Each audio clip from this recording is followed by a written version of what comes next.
Bismillahirrahmanirrahim. Assalamualaikum warahmatullahi wabarakatuh. Perkenalkan, saya Daris Yolandasari, dosen Prodi Pendidikan Profesi Bidan Politeknik Bakti Purwakarta. Pada kesempatan ini, saya sedang mengikuti sertifikasi dosen gelombang 1 tahun 2026 yang diselenggarakan oleh Kemendikti-Saintek. Saat ini saya sedang melakukan penyusunan dokumen mengenai persyaratan diri dalam unjuk kerja Tridharma Perguruan Tinggi atau PDD UKTPT di bidang pengajaran. Saya akan memaparkan implementasi pembelajaran pada mata kuliah yang saya ampu sesuai dengan bidang keahlian saya, yaitu asuhan kebidanan pada persalinan dan bayi baru lahir. Mata kuliah ini ditujukan untuk mahasiswa sarjana terapan kebidanan semester 5 dengan kode mata kuliah BDS 20320 dengan bobot 2 SKS dengan rincian 2 SKS teori. Mata kuliah ini disusun berdasarkan RPS dengan deskripsi mata kuliah, yaitu pada mata kuliah ini memberikan pemahaman kepada mahasiswa mengenai konsep, prinsip, kemudian penerapan asuhan kebidanan pada persalinan normal dan bayi baru lahir berdasarkan standar praktik profesi evidence-based midwifery dan woman centered care. Pembelajaran meliputi pengkajian ibu dan janin, manajemen nyeri persalinan, pemantauan kemajuan persalinan, asuhan pada setiap kala persalinan, serta asuhan bayi baru lahir normal. Melalui mata kuliah ini, mahasiswa diharapkan mampu menganalisis kondisi klinis, menentukan asuhan kebidanan yang sesuai, serta mengambil keputusan klinis berdasarkan bukti ilmiah dan kebutuhan ibu, bayi, serta keluarga. Mata kuliah ini diselenggarakan dalam 16 kali tatap muka, 14 kali tatap muka teori, 1 kali tatap muka UTS, dan 1 kali tatap muka UAS. Mata kuliah asuhan kebidanan pada persalinan dan BBL ini merupakan mata kuliah inti pada program studi sarjana terapan kebidanan yang memiliki capaian mata kuliah dari CPMK. CPMK 1 di sini mahasiswa mampu memahami konsep, prinsip, dan filosofi asuhan kebidanan pada persalinan normal berdasarkan woman centered care, evidence-based midwifery, dan juga standar praktik kebidanan. CPMK 2 di mana mahasiswa mampu menganalisis kondisi ibu dan janin serta menentukan asuhan kebidanan pada setiap kala persalinan, termasuk penerapan manajemen nyeri persalinan sesuai kebutuhan ibu dan standar pelayanan kebidanan. Kemudian CPMK 3, mahasiswa mampu menganalisis kondisi bayi baru lahir normal serta menentukan asuhan kebidanan yang sesuai untuk mendukung adaptasi fisiologis, pemenuhan kebutuhan dasar, dan kesejahteraan bayi baru lahir. 3 komponen utama dalam proses pembelajaran yang saya terapkan adalah delivery, interaction, dan assessment. Untuk delivery, di sini saya memberikan RPS dan juga materi melalui Google Drive yang dapat diunduh langsung oleh mahasiswa sendiri. Kemudian untuk interaction pada mata kuliah ini melibatkan komunikasi 2 arah antara dosen dan mahasiswa berupa ceramah interaktif, tanya jawab, case-based learning, diskusi, di mana dosen di sini berperan sebagai fasilitator yang membimbing mahasiswa dalam mengembangkan kemampuan berpikir kritis, pemecahan masalah, pengambilan keputusan klinis, komunikasi terapeutik, serta profesionalisme dalam memberikan asuhan kebidanan. Dengan pendekatan tersebut, mahasiswa diharapkan mampu lebih percaya diri, aktif, dan juga mampu bekerja sama dalam menyelesaikan permasalahan yang diberikan. Untuk asesmen atau sistem penilaian yang saya gunakan pada mata kuliah ini yaitu menggunakan asesmen formatif dan asesmen sumatif. Untuk asesmen formatif dilakukan melalui pertanyaan selama pembelajaran, diskusi kelompok, penugasan, dan juga kuis. Untuk asesmen sumatif dilakukan melalui kehadiran, soft skill, tanya jawab, UTS, dan juga UAS. Penilaian keterampilan dilakukan melalui studi kasus sesuai dengan standar praktik pelayanan kebidanan, komunikasi, kerjasama tim. Sedangkan untuk penilaian sikap dilakukan melalui observasi selama proses pembelajaran, etika, komunikasi, kerjasama tim, kedisiplinan, tanggung jawab, dan juga refleksi diri. Semua ini dilakukan secara objektif, kemudian transparan, dan juga mampu menggambarkan ketercapaian pembelajaran mahasiswa. Demikian pemaparan implementasi pembelajaran mata kuliah asuhan kebidanan pada persalinan dan bayi baru lahir yang saya ampu. Semoga pembelajaran yang saya laksanakan dapat memberikan pengalaman belajar yang bermakna serta mendukung terbentuknya lulusan bidan yang profesional.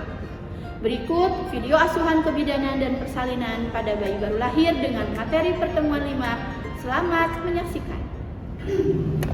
Assalamualaikum warahmatullahi wabarakatuh. Waalaikumsalam warahmatullahi wabarakatuh. Ya, sebelumnya saya mau absen dulu ya. Jihan, hadir? Oke, yang hadir angkat tangan ya. Melda, hadir Ibu. Oke, Nabila, hadir Ibu. Natasha, hadir Ibu. Oke, Nawa, hadir Ibu. Najwa, Hadir Ibu. Sita, hadir Ibu. Raisya, hadir Ibu. Ratna Ayu, hadir Ibu. Kemudian Ajeng, Ajeng sakit. Kemudian Alma, sakit. Ananda, oke. Andini, hadir Ibu. Andini, hadir. Kemudian Aulia, Hadir. Azmi, hadir. Cindy, hadir. Debbie, hadir. Aikat, sakit ya. Oke, Dina, izin. Hasna, hadir. Ibah, Kaila, izin. Kemudian Kaisa, hadir. Oke. Baik, teman-teman semuanya, ini ada yang sakit, mudah-mudahan di pertemuan berikutnya atau besok juga ya, mudah-mudahan segera diberikan kesembuhan. Nah, hari ini kita akan masuk ke mata kuliah asuhan kebidanan persalinan dan bayi baru lahir. Sebelum kita mulai, lebih baik kita berdoa dulu ya, supaya mudah-mudahan kita semuanya diberikan kelancaran dan ilmunya bisa terserap dengan baik ya. Yuk kita berdoa dulu. Kita doa dimulai. Oke, berdoa selesai. Baik, di sini kita lihat dulu ya. Untuk mata kuliah persalinan dan bayi baru lahir ini ada CPMK. CPMK itu adalah capaian mata kuliah ya. Di sini masuknya ke dalam CPMK 2 ya, di mana mahasiswa itu mampu menganalisis kondisi ibu dan janin serta menentukan asuhan kebidanan pada setiap kala persalinan ya, termasuk penerapan manajemen nyeri persalinan sesuai dengan kebutuhan ibu dan standar pelayanan kebidanan. Kemudian di sini ada indikator penilaian ya, di mana akhir nanti itu ini harus dicapai. Yang mana indikator penilaiannya itu adalah ketepatan dalam menjelaskan dan memahami kenyamanan dan manajemen nyeri farmakologis dan non farmakologis. Kemudian bentuk penilaian di sini ya adalah hasil diskusi kelompok, kemudian ringkasan individu. Jadi siap-siap nanti di akhir ketika sudah selesai kita pembelajaran ini ya, ini harus diselesaikan dalam bentuk penilaiannya seperti ini. Bisa dipahami? Oke.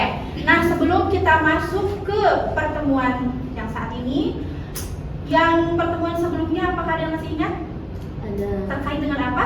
Terkait dengan gentle birth. Gentle birth. Kalau ada yang masih ingat, kemarin selain gentle birth itu kita belajar apa di pertemuan sebelumnya? Active birth. Oke ya, alhamdulillah semuanya masih ingat karena memang mata kuliah yang saat ini juga pertemuan saat ini kita akan berkesinambungan dengan materi sebelumnya ya. Berikutnya kita lihat di sini ada pertanyaan nih ya. Biasanya kalau ada yang mau lahiran itu gimana sih kondisinya ibunya? Teriak-teriak gak? Iya. Teriak-teriak ya. Nah, kalau misalnya terjadi seperti ini nih, Bu Bidan, saya sudah tidak kuat menahan nyeri ini. Ya, kan sakit banget berarti gitu ya, lihat.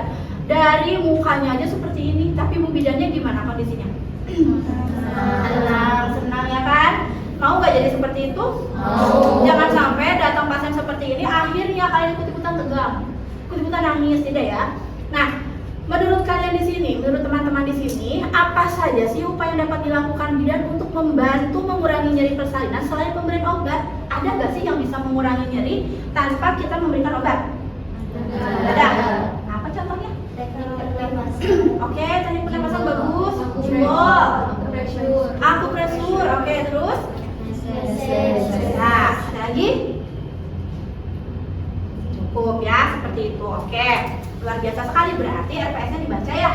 Oke, luar biasa sekali ya, semangat untuk belajarnya.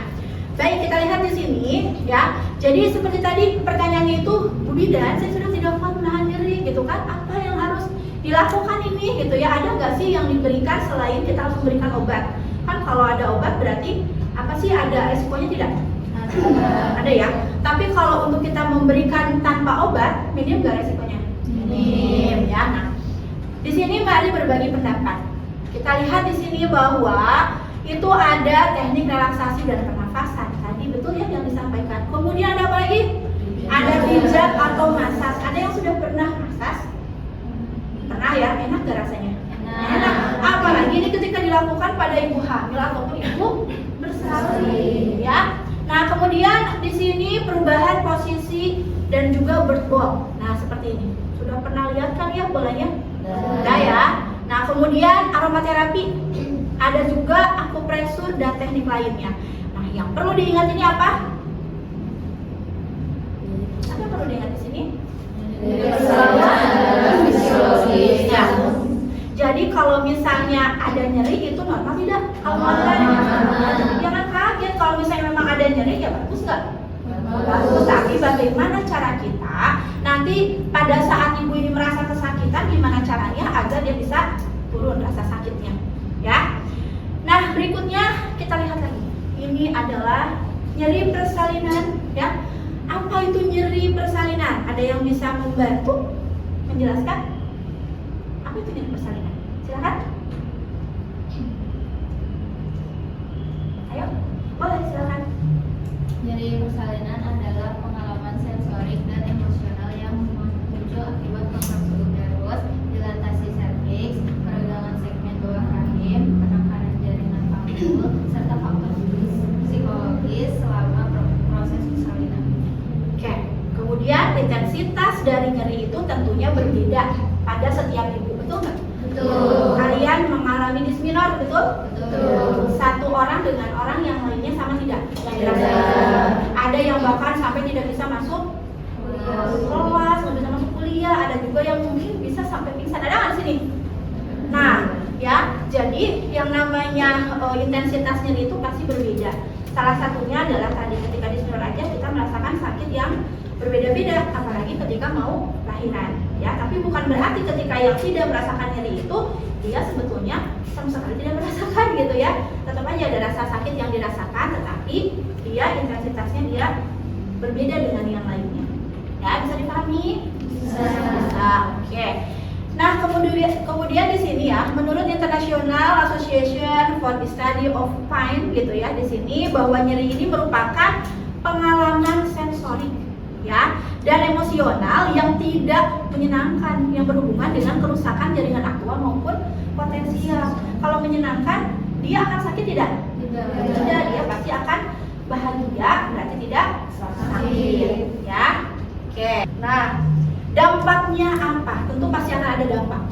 Ada dampak pada ibu, ada juga dampak pada janin. Apa dampak pada ibu? Terjadi peningkatan nadi, kemudian darah, apalagi oksigen, terus lelah nggak sih? Lelah ya. Kalau misalnya sudah seperti ini, makinlah tadi. Kenapa sampai ke oksigen? Oksigennya kenapa dia ketika terjadi nyeri oksigennya gimana? Kurang ataukah dia gimana? Kurang kan oksigennya sehingga dia akhirnya rasa nyeri. Nah, kalau pada janin apabila nyeri itu tidak teratasi, apa yang terjadi? Bisa mengakibatkan apa? Depresi. Betul. Kemudian kalau oksigennya gimana ke janin? Kurang tentunya. Kalau ibunya stres otomatis janinnya gimana? Stres juga. Ya, oke. Kemudian meningkatkan risiko dari fetal distress. Ya, karena tadi ibu stres jadinya pun ikut stres ya. Makanya gimana caranya supaya bidan itu bisa membantu untuk menurunkan nyeri persalinan itu supaya ibunya bahagia, lahirnya normal, lancar, kemudian bisa jadi ya seperti itu. Nah, berikutnya ada manajemen nyeri persalinan, di mana di sini tujuannya itu adalah bisa meningkatkan kenyamanan tadi yang sudah disampaikan ya sama teman-teman semuanya. Kemudian bisa mengurangi cemas, meningkatkan coping ibu, kemudian memperlancar kemajuan persalinan. sampaikan, betul nggak? Ya, ternyata inilah tujuan dari kenapa ada yang namanya manajemen nyeri persalinan. Ya, nah kemudian berikutnya ada pendekatan dari nyeri persalinan. Bahwa pendekatan nyeri persalinan itu terbagi menjadi dua. Ada apa saja? Farmakologis dan non-farmakologis. Kalau yang farmakologis, dia berarti apa? Metodenya seperti apa? Menggunakan obat. Oke. Kalau yang non farmakologis, dia menggunakan obat. Berarti kebalikannya. Ya, berarti menggunakannya apa dong kalau bukan dengan obat-obatan? Itu lagi. Salah satunya adalah dengan tindakan apa tadi yang disebutkan? Akupuntur, akupresur, kemudian jimbol, efleurance gitu ya. Nah, seperti itu merupakan pendekatan nyeri persalinan secara non farmakologis. Apakah sudah jelas sampai sini? Jelas. Oke. Berikutnya di sini jimbol atau birthball ya. Nah, manfaatnya di sini meningkatkan mobilitas panggul, membantu menurunkan kepala janin, meningkatkan kenyamanan, mengurangi nyeri punggung. Nah, ada nggak yang sudah tahu bahwa jimbol itu memang sudah dilakukan? Ada? Yang ketika misalnya ke bidan gitu ya, melihat itu ibunya diapain, duduk-duduk di bola, ada nggak? Ada ya. Nah, ini ada videonya ya terkait dengan jimbol. Nah, kita lihat. Jadi jimbol itu adalah seperti ini. Bukan sekedar hanya main bola, bukan main bola di bolanya ditendang-tendang ya, tetapi seperti ini gitu ya, dia duduk di atas bolanya, tapi ini juga harus safety, jangan sampai di bawahnya dia licin. Kalau licin apa yang terjadi? Ibunya bisa jatuh. Kemudian pakaiannya seperti apa? Boleh nggak sih kalau pakainya rok gitu? Kalau bisa ya jangan ya. Kalaupun misalnya tidak ada lagi ibunya menggunakan rok, berarti harus diataskan, diangkat ya, biar tidak jatuh. Nah, kemudian selanjutnya di sini ada Oke. Berikutnya kita lanjut lagi dengan efleurance ya. Di sini efleurance ini adalah merupakan teknik pijatan ya. Pijatannya ringan dengan menggunakan telapak tangan ya. Pada abdomen atau punggung mengikuti dengan irama napas dari ibunya sendiri. Manfaatnya apa sih? Meningkatkan relaksasi. Kemudian meningkatkan oke, ada juga mengurangi persepsi nyeri. ya. Ternyata dengan kita dipijat itu dia bisa mengurangi nyeri. Terbuktikan dengan tadi ya, ada pengalaman bahwa sudah pernah dilakukan pemijatan dan akhirnya badannya rileks, tidurnya jadi nyaman, tidurnya jadi nyenyak gitu kan ya. Nah, akhirnya ya ibu yang terjadi pada ibu hamil atau ibu bersalin juga sama seperti itu ya. Nah, ini juga sama, ada videonya ya. Kita lihat di sini videonya. Nah, seperti itulah ya videonya. Jadi dia dipijat di bagian punggung, lihat rileks tidak? Rileks ya ketika kita lakukan pemijatan seperti ini. Oke, sebentar ya. Nah, kemudian kita lanjut lagi. Ada yang berikutnya adalah akupresur. Apa itu akupresur? Pernah dengar nggak? Enggak? Belum? Ada? Ada yang sudah pernah? Ada, oke. Akupresur itu merupakan apa? Teknik dengan memberikan tekanan ya. Nah, seperti itu, tanpa menggunakan jarum. Kalau menggunakan jarum itu disebutnya Akupuntur. Nah, pinter, nyambung karena pertemuan sebelumnya ada materi terkait dengan akupuntur ya. Nah, biasanya ini titik-titik yang sering digunakan itu adalah ada titik L14, SP6, GB21, kemudian BL32. Nah, untuk yang BL32 ini saya sendiri juga sudah pernah melakukan penelitian yang mana memang hasilnya itu ternyata betul gitu ya. Dia bisa mengurangi nyeri saat persalinan ya. Nah, seperti itu. Kemudian ini adalah lokasi atau titiknya gitu ya untuk titik BL32 ini. Bisa dilihat di sini ya dalam gambar, jelas tidak? Jelas ya. Di sini ada titik BL32. Nah, lihat di jari yang mana tuh? Ini kan ada titiknya tuh ya. Di sini ada seperti ini ya. Titik 1 2 3 4 tuh ya. Nah, jadi ini BL32 itu posisinya di sini. Nah, lokasinya terletak pada foramen sakral kedua.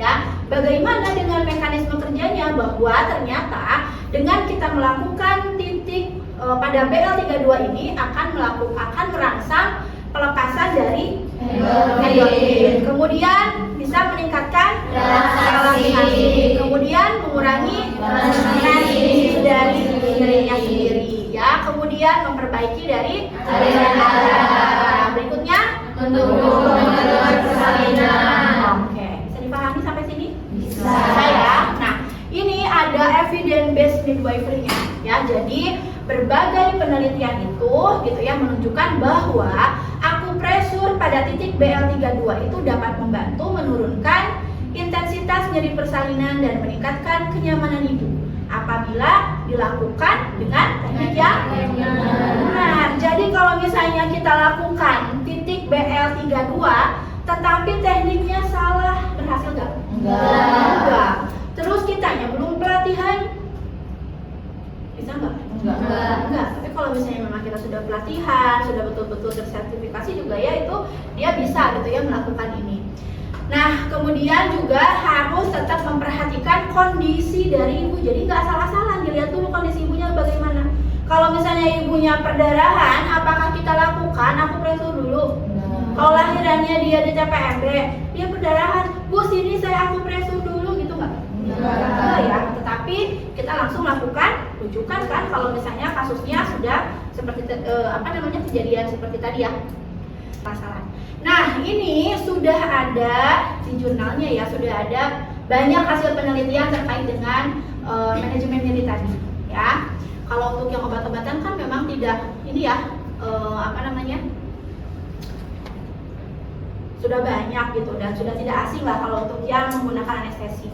Nah, ini ada beberapa contoh dari jurnalnya, boleh nanti silahkan dibaca ya. Berikutnya ini referensi yang digunakan.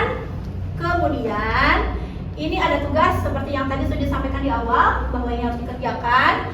Pertama, tugasnya itu adalah mengamati video pembelajaran mengenai teknik manajemen nyeri persalinan. Misalnya pilih nanti salah satu ya, kan tadi ada Flores ya, ada Pertbol, kemudian ada yang lainnya akupresur, dan kemudian setelah itu diskusi dalam kelompok ya untuk menentukan intervensi yang sesuai berdasarkan kasus yang diberikan dosen. Nah, hasil diskusinya nanti tolong dipresentasikan di pertemuan selanjutnya ya. Bisa ya. Jadi nanti silahkan berkelompok, silahkan ditentukan kelompoknya mau siapa aja, boleh dibuat menjadi 2 kelompok saja. Oke. Nah, tugas yang kedua adalah membaca artikel ilmiah atau pedoman mengenai manajemen nyeri persalinan ya. Kemudian membuat ringkasan maksimal 1 halaman mengenai metode non farmakologis yang paling efektif berdasarkan hasil pembelajaran. Jadi tugasnya ada 2. Yang satu mengamati video. Kemudian yang kedua membaca artikel. Oke, sampai sini bisa dipahami? Bisa ya. Ada yang mau ditanyakan atau ada yang punya pengalaman terkait dengan apa yang sudah disampaikan? Atau yang sudah membaca-baca sebelumnya? Ada yang mau menyampaikan? Ayo. Ada? Adakah yang punya? Boleh silakan. Tadi kan ada kasus di mana si ibu bersalin kan udah duluan dia tuh di rumah bidan seperti itu. Cuman di saat yang lain ibu-ibunya tuh udah pada bersalin gitu, tapi dia tuh belum. Itu gimana caranya kita seperti ini? Oke, bagaimana ada yang bisa jawab? Pertanyaannya, yang satu udah lahir gitu ya, datang lagi lahir lagi tapi dirinya belum. Berarti apa yang terjadi sama ibu yang ini? Cemas. Ketika cemas, apa yang dilakukan sama Bu Bidan? Dikasih support. Afirmasi positif. Afirmasi positifnya seperti apa? Diberikan dukungan. Ya, kemudian apa lagi? Bisa dilakukan dengan tadi kan? Apa? Channelizasi gitu ya. Nah, bisa seperti itu.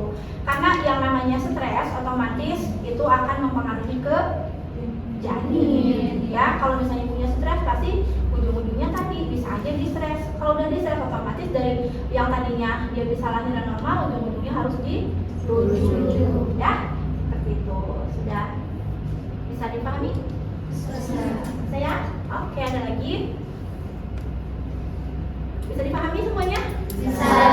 Semangat untuk mengerjakan tugasnya? Semangat. Oke, baik. Nah, ini untuk materinya ya, demikian yang bisa disampaikan. Tapi ada satu yang harus dilakukan lagi. Semangat gak? Semangat kan? Karena ini adalah untuk evaluasi pada saat pertemuan hari ini ya. Kita akan melakukan kuis. Semangat? Oke. Boleh kuisnya ini nanti dibuka, bisa menggunakan handphone, pada bawa handphone sekarang. Kalau tadi kan memang tidak boleh ya pegang handphone. Kalau sekarang boleh, silakan dipegang handphonenya ya.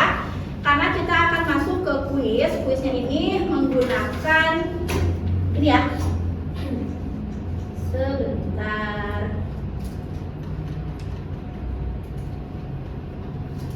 Sudah disiapkan handphonenya? Sudah. Tadi linknya sudah saya kirimkan ya. Linknya seperti biasa, yang sudah biasa kita lakukan ya. Ada yang saya masukkan ke dalam Google Drive gitu ya. Ada juga yang memang dimasukkan ke dalam kelompok atau grup WhatsApp ya. Boleh silakan dibuka. Sudah bisa dibuka belum? Bisa ya. Nah, di sini kuisnya itu ya harus mengisi dulu namanya ya, ada kontak formnya. Sudah ada? Sudah disubmit? Belum? Kalau belum silakan dicoba dulu ya. Nama, kelas, nomor telepon, kemudian submit. Sudah? Nah, ini adalah petunjuknya. Tolong dibaca dengan jelas ya, dipahami. Baca soal dengan teliti dan pilih salah satu jawaban yang dianggap paling benar ya. Kemudian angka pada soal itu bisa diklik ya untuk kembali ke papan nomor urut soal. Jadi di situ nanti ada soal, ada nomornya. Ketika nomor itu diklik, kalian bingung untuk menjawab nomor 2 misalnya, bisa teruskan dulu. Nanti ketika mau balik lagi ke nomor 2 biar nggak back lama gitu ya. Jadi bisa dengan menggunakan papan nomor urut soal ini. Ya, itu ada di halaman nomor 9. Nah, ya, tadi sudah disampaikan bahwa ini sangat berguna saat ingin pindah halaman secara acak. Jadi tinggal klik aja pada nomor berapa yang diinginkan. Ya, kalaupun misalnya tadi ada jawaban yang sudah diisi, oh ternyata masih ragu, saya mau ganti jawaban, tinggal klik aja nomor berapa yang mau diubah. Oke? Nah, seperti ini nomor 1 nanti bisa diklik sampai dengan yang nomor akhir. Bisa dikerjakan sekarang. Sudah siap? Oke, boleh dimulai. Bukunya tolong ditutup. Ya? Oke. Silakan mulai. Waktunya saya kasih 10 menit. Oke, udah semuanya ya, sudah terkumpul. Di sini juga sudah bisa terlihat siapa saja yang sudah mengisi. Luar biasa, semuanya sudah mengisi ya. Nah, alhamdulillah, luar biasa sekali pertemuan kita hari ini. Mudah-mudahan bermanfaat buat semuanya ya. Dan jangan lupa untuk pertemuan berikutnya itu adalah pertemuan berapa berarti? 6 ya. Nanti kita bertemu kembali dengan saya di pertemuan 8. Kalau yang sebelumnya nanti ada pertemuan dengan dosen yang lain dengan tim saya ya. Ada lagi nggak yang mau disampaikan sebelumnya sebelum kita tutup? Sudah ya. Baik, kalau sudah cukup, mudah-mudahan kita diberikan kesehatan, kelancaran ya. Jangan sampai tidak semangat untuk kuliahnya ya. Akhir kata saya pamit undur diri. Assalamualaikum warahmatullahi wabarakatuh. Waalaikumsalam warahmatullahi wabarakatuh. Terima kasih, Bu. Kita telah menyaksikan video perkuliahan pada mata kuliah Asuhan Kebidanan pada Persalinan dan Bayi Baru Lahir, khususnya pada pertemuan 5, yang di dalamnya telah memuat unsur delivery, interaction, dan juga assessment sebagai bagian dari persyaratan pengajuan sertifikasi dosen pada tahun 2026. Melalui tayangan ini, saya berharap proses pembelajaran yang saya laksanakan dapat menjadi gambaran nyata dalam pelaksanaan Tridharma Perguruan Tinggi, khususnya di bidang pengajaran. Semoga video ini menjadi bahan pertimbangan yang baik dalam proses penilaian sertifikasi dosen yang saya ikuti. Terima kasih banyak atas perhatian dan kesempatannya. Assalamualaikum warahmatullahi wabarakatuh.